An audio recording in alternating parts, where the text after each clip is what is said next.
বড়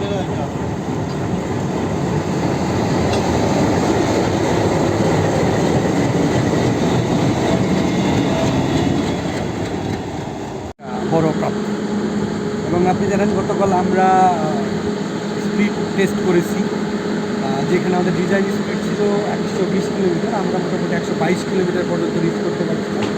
আজকে আমরা বেসিক্যালি চেক করছিলাম খুঁটিনাটি বিষয়গুলো, যে আমাদের প্ল্যাটফর্মগুলো ঠিক আছে কিনা, আমাদের ওয়েল্ডিংয়ে কোনো ইমপারফেকশন আছে কিনা। সব মিলে আমরা এখন পর্যন্ত মোটামুটি যেটা পরিলক্ষিত করেছি, আলহামদুলিল্লাহ সব কিছু ঠিক আছে।